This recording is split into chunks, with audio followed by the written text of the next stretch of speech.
Kembali lagi bersama saya. Pada kesempatan kali ini saya akan menceritakan lanjutan dari part yang sebelumnya. Yang dimana di sini saat Ha So-young dan Madam Lim ingin pergi, tiba-tiba dihadang oleh Andi. Dan di sini Andi pun membawa preman-preman untuk segera menghabisi Ha So-young. Dan di sini Andi pun merasa menang.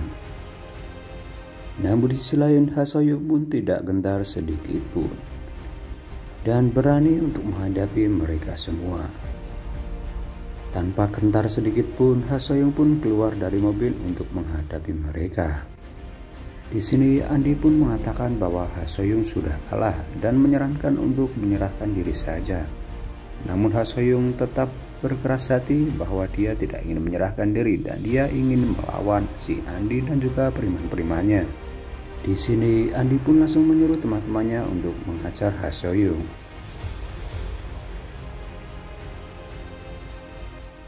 Dan saat si preman botak menggertak Ha So-young dengan cara mau memukulnya, Ha So-young pun tidak getar sedikit pun. Dan di sini Madam Lim pun keluar dan mengancam si Andi bahwa dia akan menghubungi sang komisaris di kepolisian karena Andi sudah kelewatan batas ingin menghabisi Ha So-young.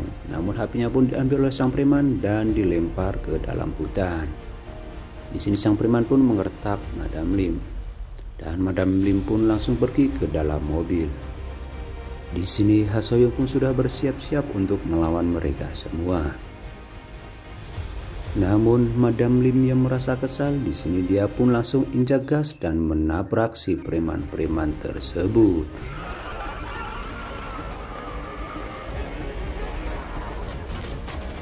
Dan si Andi pun sangat marah dan menyuruh sang preman-preman untuk menghabisi sang Madam Lim di dalam mobil. Namun di sisi lain Ha So-young pun lari ke dalam hutan. Dan si Andi menyuruh sang preman-preman untuk mengejar Ha So-young dan mendapatkan Ha So-young jangan sampai kabur dari tempat tersebut.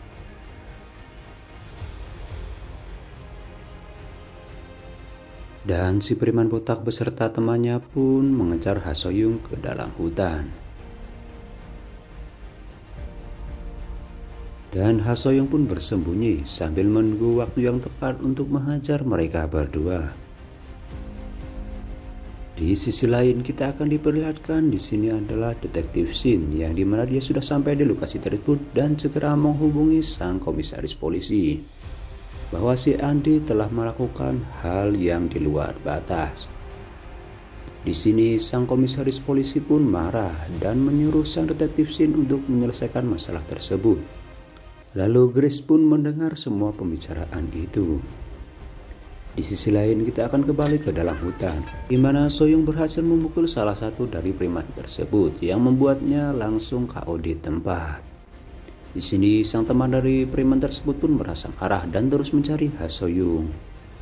Dan mereka pun bertemu dan saling baku hantam. Di sini Ha So-young sempat dapat mengalahkan preman tersebut. Namun berbalik arah sang preman pun berhasil memukul Ha So-young. Namun dengan kecerdikan Ha So-young, sang preman pun berhasil dilumpuhkan dan membuatnya KO di tempat. Dan di sini kita akan diperlihatkan dengan seorang detektif senior yang juga datang ke tempat tersebut, yang dimana dia disuruh oleh sang komisaris untuk memata-matai tempat tersebut. Di sini dia melihat sang detektif Sid sudah mengeluarkan senjatanya, lalu menuju ke arah So-young. Dan sang Madam Lim pun sangat ketakutan. Di sini sang detektif senior pun turun dari mobil dan mengatakan kepada detektif Shin bahwa detektif Shin sudah kelewatan batas dan untuk segera mengakhiri masalah ini.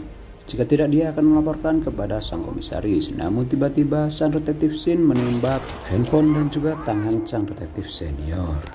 Di sini sang Andi pun merasa ketakutan dan So-young pun bersembunyi di belakang Andi sambil mempersiapkan senjatanya apabila terjadi hal-hal yang tidak diinginkan kepada dirinya.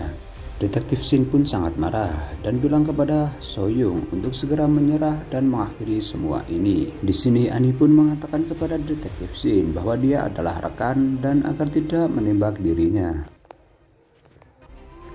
Lalu di sini sang detektif Shin pun datang menuju ke arah Ha So-young dan mengatakan sekali lagi bahwa dia akan menghabisi dirinya.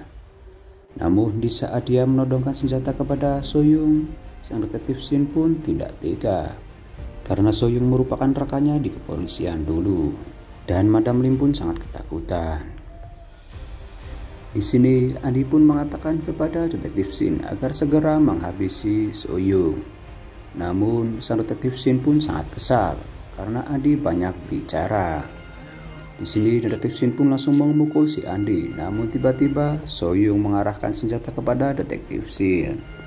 Dan sang So-young pun menembak detektif Shin tepat di bagian telinganya yang membuat detektif Shin terjatuh dan tidak bisa mendengar. Detektif Shin pun merasa kesakitan.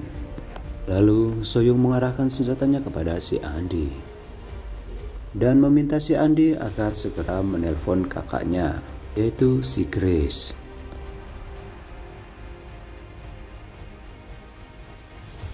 Saat telepon sudah terhubung kepada si Grace, telepon pun diambil oleh Ha So-young dan mengatakan kepada si Grace bahwa Andi bersama dirinya. Dia mengatakan bahwa jika ingin Andi selamat, dia harus membawa uang senilai $700.000 besok ke kuil. Dan Madam Lim pun merasa senang. Lalu sang detektif Shin dibawa sang detektif senior untuk pergi dari lokasi tersebut. Dan So-young pun membawa Andi ke kuil.